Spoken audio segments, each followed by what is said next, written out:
Our program is brought to you by G2G Bars. All natural ingredients and no preservatives make the G2G Bar perfect for anybody who needs a quick, tasty, nutritious boost.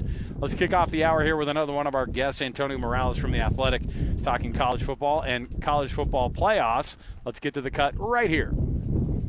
It's time for the biggest story of the day.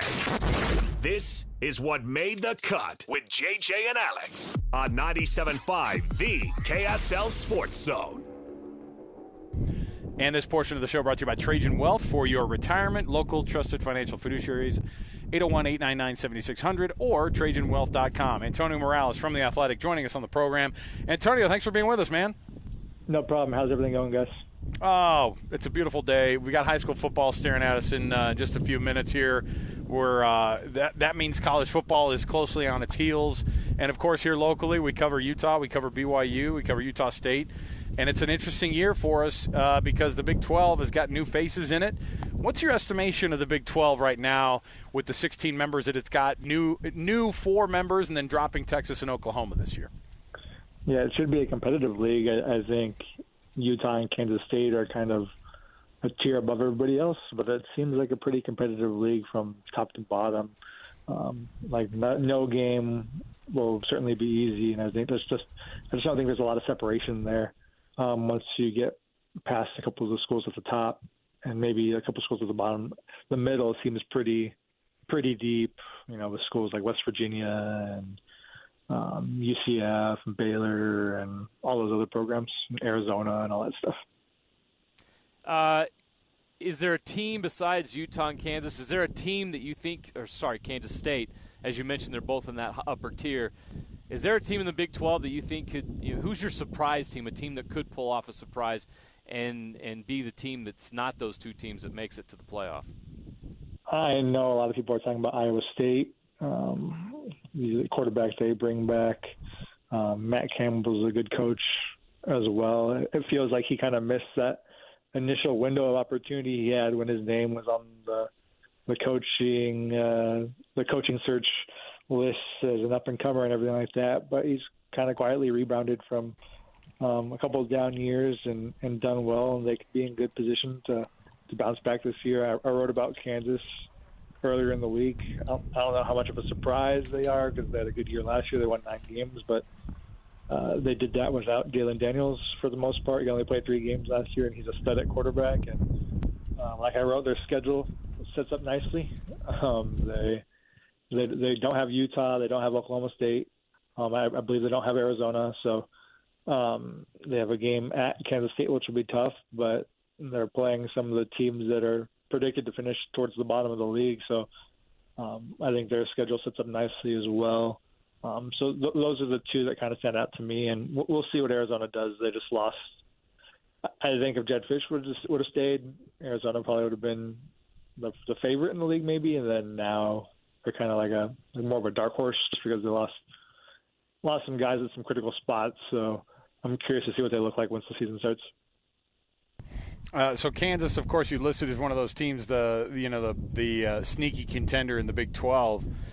The Big 10, I was very concerned because you picked Iowa. I just don't know if a Kirk Ferentz team can put together enough points per game to be able to do it. Although, it's crazy because they'll win 8, 9, 10 games without scoring more than 15 points a game. So how is it that teams like Iowa, and what are some other teams that might sneak up on you? Because I think people see Missouri out of the SEC and they go, oh, yeah, they had a phenomenal year last year. They're a single-digit ranking in the AP polls to start things out here. What are some of the other surprise teams across the country that you think could sneak up and do some damage? Yeah, I mentioned Iowa just because the schedule sets up so nice for them. They don't play Penn State. They don't play Michigan. They don't play USC. They have a game at Ohio State, but they miss Oregon as well. So, that's like 3 of the 4 heavy hitters in the Big Ten, and they don't have to play them. Last year the offense was horrible. They still won 10 games, and one of those games they probably should have – the Minnesota game they could have won if it wasn't for a penalty on that punt return. So the offense is a threat, makes them a threat to lose any game. I recognize that, but, they've won a lot more than they've lost the past few years. And Missouri, they miss Texas, they miss Ole Miss, they miss LSU, they miss Georgia. They do have to play Alabama and at Texas A&M, but I think that's a favorable schedule for a team in the SEC, missing 4 of the top 5 or top 6 teams probably. So that one stands out as well. And NC State, they miss a lot of the teams in the ACC. They have to play Clemson, but they don't have Florida State. They don't get Miami. No Louisville, no Virginia Tech. And they won 9 games last year, so they won 9 games with a harder schedule last year. So they could be in position to break through this year. But these are all it's all trying to kind of pinpoint the surprises to see who could be in the mix that people aren't expecting right now. A lot of people talk about the Big 12, and the first word that comes to mind is parity. But I noticed you talked about Utah and Kansas State being in their own tier in the conference. Why do you believe Utah and Kansas State are ahead of the rest of the crew in the Big 12? Well, Utah's won the Pac-12 2 of the past 3 years. Obviously, they have those back-to-back titles. They've beaten teams that have, on paper, a lot more talent than what they're going to be facing in the Big 12 at USC and Oregon. They gave Washington a really, really good game last year and took them down to the wire. And last year, USC, they did that with a super banged-up team with all those injuries. They didn't have Cam Rising on the entire year. Didn't have Brent Keithy. Now those guys are back, and I think Utah's just equipped well and built well to compete for the league title, just because they're a physical brand of football. It's not going to be a shock to their system when they go over there, like it might be for Colorado or somebody else. So I just think they're built well for the league, and they probably have the most talent in the league. And we didn't get to see all of that last year just because of all those injuries.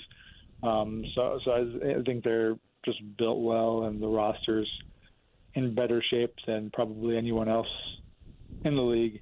And Kansas State, I think, I know everyone's making a big deal of Will Howard going to Ohio State and that being an upgrade for them, but I think a lot of people around the Kansas State program probably tell you they upgraded at quarterback too, letting Will Johnson go and taking every. We're in that camp. We're in that camp. We saw Avery Johnson, what he could do, and I think that people saw the writing on the wall that Will Howard might not have necessarily been the starter. I mean, based off of this is why I don't know. I'm not as in love with Will Howard at Ohio State as I think a lot of folks are too. But Ohio State still is one of those teams that.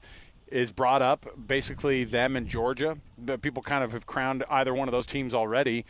But what is a legitimate is there a shot that the ACC or the Big 12 could sneak in a second team in those leagues? Maybe one of those leagues sneak in a second team to the college football playoff, even though the college football playoff committee probably wouldn't want that. They want to sneak in as many SEC and Big 10 teams as possible. I think it's going to be hard. We'll have to see. We talked about the parity of the Big 12. Is a second team? Is there going to be a team that goes 10-2, and then another second team that goes 10-2?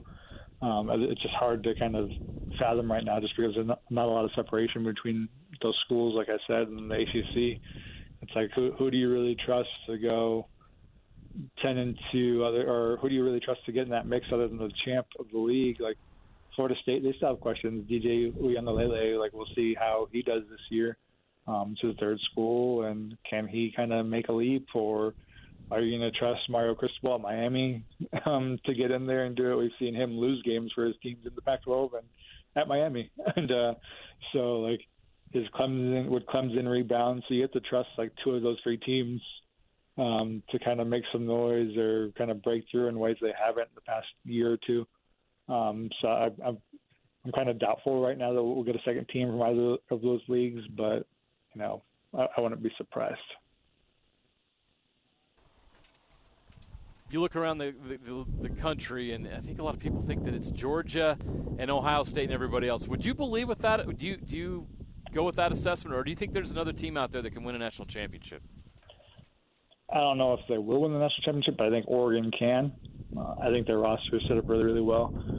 They obviously made a lot of portal additions this offseason, particularly on the defensive line. Guys like Derek Harmon from Michigan State to go along with Jordan Birch, who they already returned. They got some good players in the secondary like Jabbar Muhammad from Washington, obviously at quarterback Dylan Gabriel, and a receiver Evan Stewart. So they've really reloaded at some key spots, and obviously they recruit better than anybody else on the West Coast. So I think they have a top 5 roster in the sport, and I think Texas, they're up there. I think I would have put Texas in that mix until they started losing like all their running backs over the past couple of weeks, and they have some big boys to replace in the interior of the defensive line. So I would have put them in the mix, but now I'm not so sure. And you guys have seen Kalen DeBoer and what he's done. I think, him with that talent level at Alabama is going to be really intriguing. I think they're a threat too.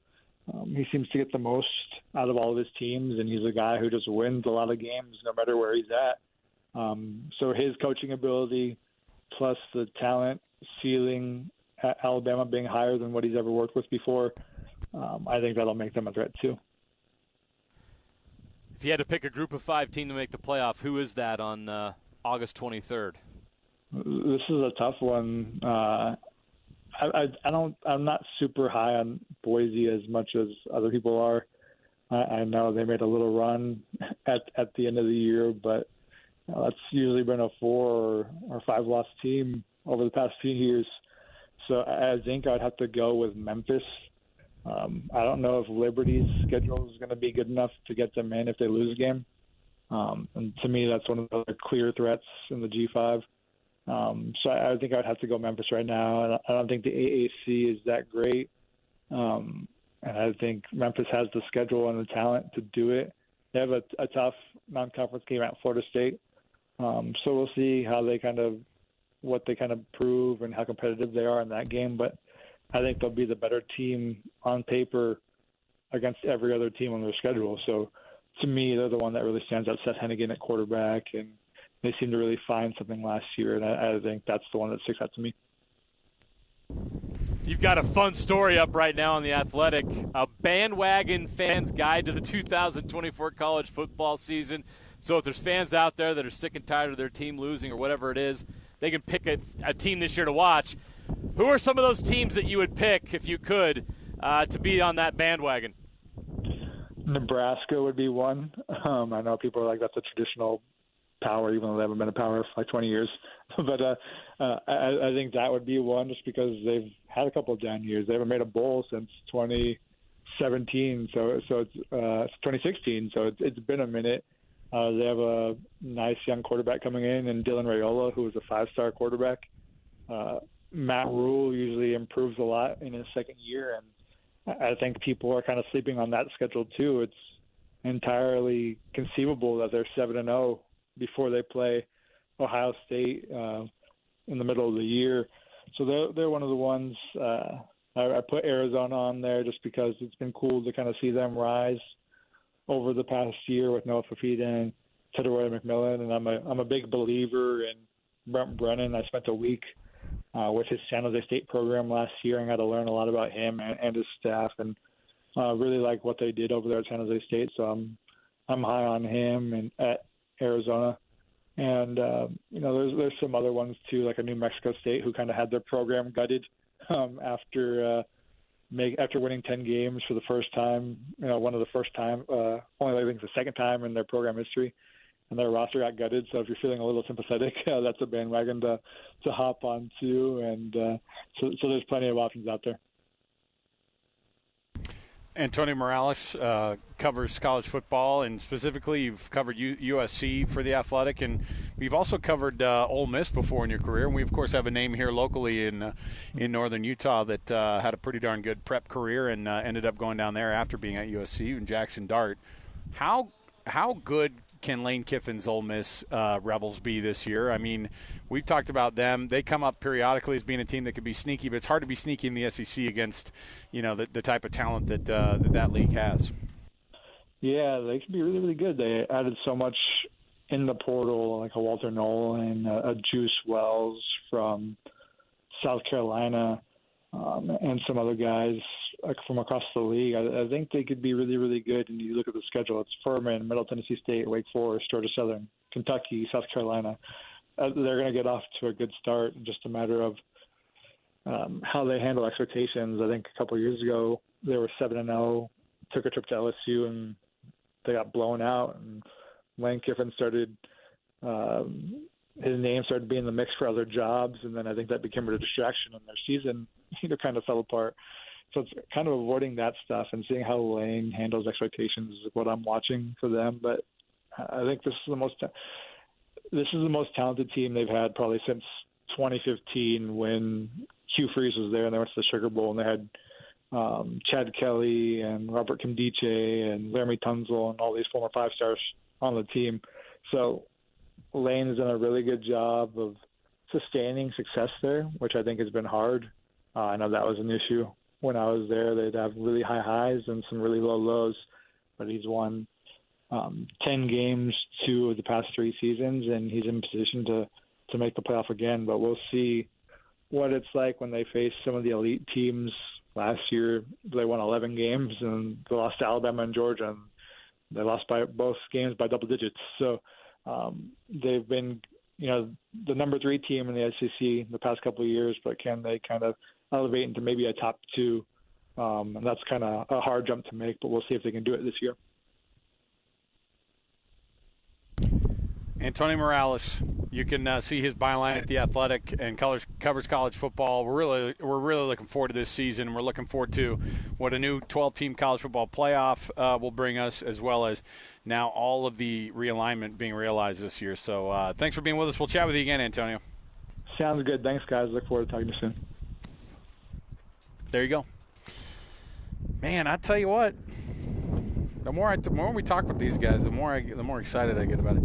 A year like this, and then I did have that moment where I went, "How freaking hilarious would it be if New Mexico State got that G5?" I mean, like, obviously that would be a wild story. Obviously, that's some craziness. But that's the fun of the college football playoff now. Yeah, you don't know what it's going to be. Get that group of 5. Yeah, you have man. no idea. It's wide open. I don't think there's a group of 5 team right now. You're like, oh yeah, that's the team. Well, they're a juggernaut. They're going to get that bid. There's just not one. Well, people like to go, oh, Boise State. Why? Because it's been an easy pick for so long. That's what I'm talking about. You just say Boise State because who else is it? Right. But there's any number like UTSA, Texas State, Memphis. He mentioned. It could be any of those teams. I mean, I don't know where Tulane's at. They've obviously been pretty good of late, but their coach leaves and goes. They're to in Houston. New Orleans. If you're wondering where they're at, that's where they're at. I get it. I think the group of 5 is wide open this year, and who wants it? That was a very PK. That was a very PK comment of me. I apologize. That was very PK of you. Boy, PK rubs off on all of us, doesn't he? Without even knowing it. We're in Bountiful right now. And I just want to know where that team's going to be right now. Well, they're probably in Salt Lake. That's where they live. Come on. PK always follows us around. All right, wherever we go, even when he doesn't know it. Yeah. All right, we've got a ton to get to still here. Guess what we have? We have that 134 teams ranked in tiers in college football. We also have our NFL Blitz coming up. So stay right here with us. More to go. 97.5, the KSL Sports Zone.